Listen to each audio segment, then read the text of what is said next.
La première question émane du groupe Changer Paris et elle est relative à Aimé Césaire et la parole est à Éric Ehlers. Merci Monsieur le maire. Actuellement, le débat en matière d'éducation à Paris est focalisé sur les questions de fermeture de classe. Nous savons que la maire de Paris a pu prendre position sur ce sujet. Cette dimension des fermetures de classe se pose particulièrement dans les établissements situés en zone d'éducation prioritaire, ce qui est le cas du collège Aimé Césaire.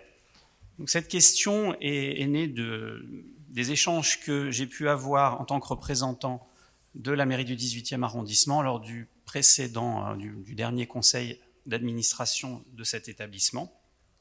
J'ai pu constater que les parents sont très mobilisés pour améliorer l'attractivité de l'établissement afin d'enclencher un cercle vertueux qui pourrait, grâce à la mixité sociale, permettre d'améliorer les performances.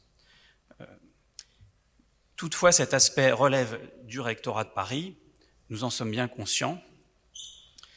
Néanmoins, la mairie d'arrondissement a certainement des moyens pour contribuer à l'attractivité du collège, autre que le nombre d'enfants par classe, mais sur tout un tas d'aspects qui, s'ils sont un peu plus périphériques, ont néanmoins un impact réel.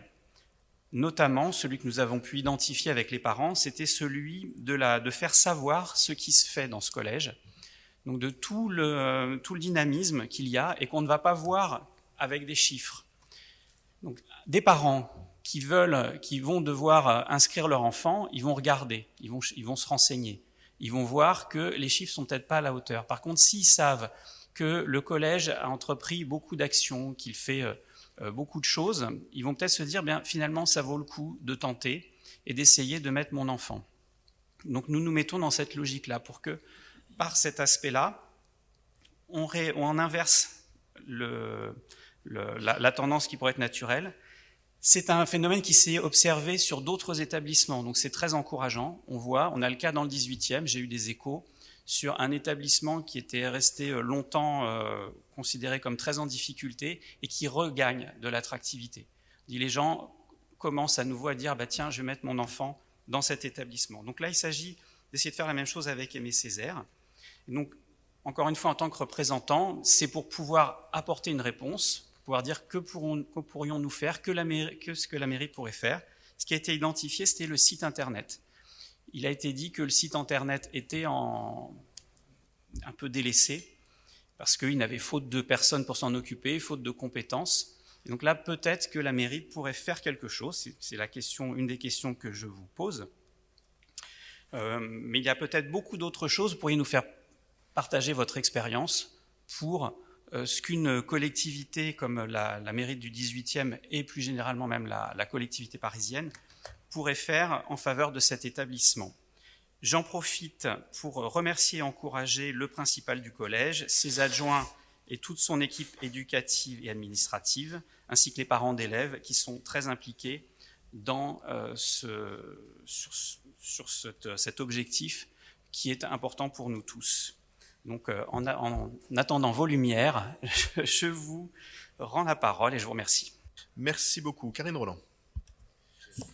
Merci Monsieur le maire, merci Monsieur Ehlers. À mon tour, je salue les parents du collège Aimé Césaire pour leur mobilisation sans faille en ce moment, dans une période tout à fait cruciale, et nous aurons l'occasion d'y revenir tout à l'heure, mais de manière générale aussi.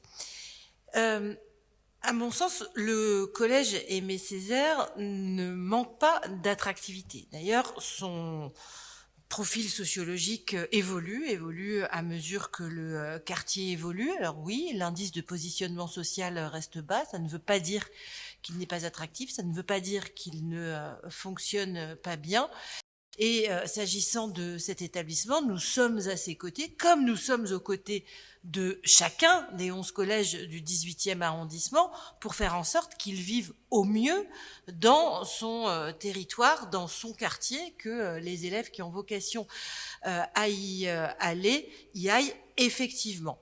Alors ça veut dire quoi? Ça veut dire que depuis de nombreuses années maintenant, nous avons accompagné à la fois les travaux qui sont intervenus dans le collège, que la cour du collège a été une des premières cours ouvertes dans le cadre de ce que l'on appelle la ville du quart d'heure, avec de nombreuses initiatives citoyennes, sportives, culturelles qui ont pu s'y déployer, que le collège a accueilli une résidence artistique il y a de cela quelques années, je m'en souviens bien. Et puis que lorsque des difficultés sont apparues aux abords du collège, ne les nions pas, il ne s'agit surtout pas de faire comme si ça n'avait pas existé, eh bien le dialogue a été nourri, entretenu, et que nous avons fait en sorte que des travaux interviennent aussi pour que le collège soit plus sécure. Donc, à ce titre, la mairie d'arrondissement continue d'échanger. Le problème que rencontre Aimé Césaire aujourd'hui, et je ne développerai pas plus maintenant parce que nous en parlerons tout à l'heure, c'est un problème de dotation horaire globale avec une classe qui a fermé l'année dernière, une unité, et probablement, selon toute certitude au vu de ce qui s'est passé encore aujourd'hui, une autre qui fermera cette année. Et ça, c'est un mauvais signal envoyé, mais ça n'est pas parce que les parents ne veulent pas y aller que les classes ferment, c'est parce que le rectorat en décide ainsi, pour des raisons qui ne relèvent pas de la qualité pédagogique d'Aimé Césaire, mais pour des raisons tout à fait comptables, et en dehors de toute considération liée au quartier. Donc, soyez assurés que nous maintiendrons le dialogue. Quant à construire un site internet pour le compte de l'Éducation nationale, là, je vous assure que je ne m'y risquerai pas et que nous pouvons échanger avec les parents sur un site internet qu'eux-mêmes souhaiteraient, en tant qu'association ou autre, mettre en œuvre, mais certainement pas en nous substituant à ce que l'Éducation nationale doit faire et surtout est habilitée à faire. En tout cas, soyez de nouveau assurés que nous serons aux côtés d'Aimé Césaire, des parents, de l'équipe enseignante, comme nous sommes à côté de tous les collèges. Et je crois, monsieur le maire nous le dira, mais que Gérald Briand voulait aussi intervenir sur la cuisine, nouveau projet tout à fait vital qui se déploie dans ce collège. Je vais laisser la parole à Gérald Briand. J'ai évité d'intervenir sur la situation de ce collège que je connais bien comme maire du 18e, enfin surtout comme père de parents d'élèves. Simplement dire un mot sur cette idée, parce que ça fait longtemps que certains l'évoquent, de site internet. La réalité, c'est que la communication qu'il nous faut faire, elle doit se faire non pas généralement, mais de façon extrêmement ciblée. Et le travail qui est fait par les équipes du collège Aimé Césaire pour aller à la rencontre des élèves en CM1 et en CM2 dans l'ensemble des écoles alentours, et par un certain nombre de parents d'élèves pour, dès l'entrée à la crèche, donner confiance aux parents d'élèves dans ce collège, à mon avis, a beaucoup plus de poids. Et s'il faut encourager quelque chose, c'est la porosité qui est déjà assez forte entre le collège et le quartier, plutôt que de l'information grand public qui, au fond, n'intéresse pas grand monde et qui donne l'impression qu'on a fait quelque chose parce qu'on a dit tout le bien qu'on pensait d'un établissement, mais qu'on ne s'est pas adressé aux bonnes personnes.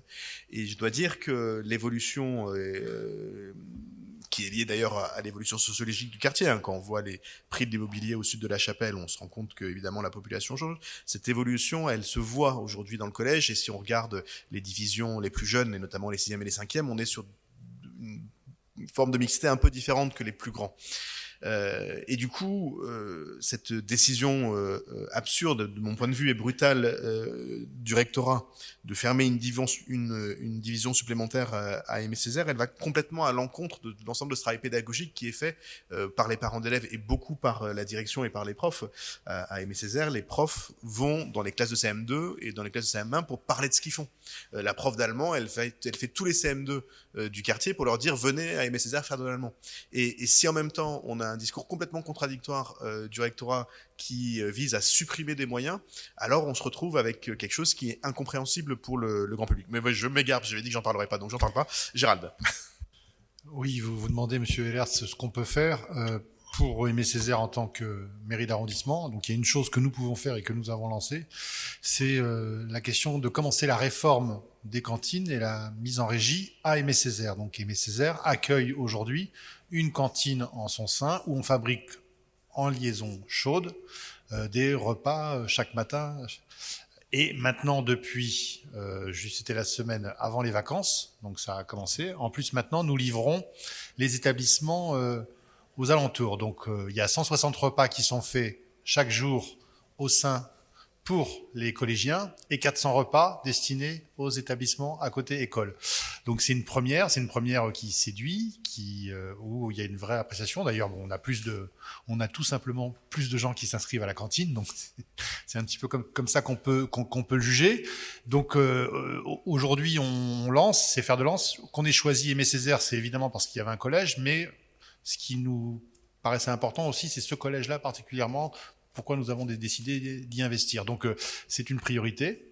Et je crois que ça fait partie aussi de l'image un petit peu de l'établissement. Ça va servir, évidemment, tout ne se fait pas dans la restauration scolaire, même si en France, beaucoup commencent par l'assiette. Mais en l'occurrence, là, c'est vraiment la priorité qu'on y met.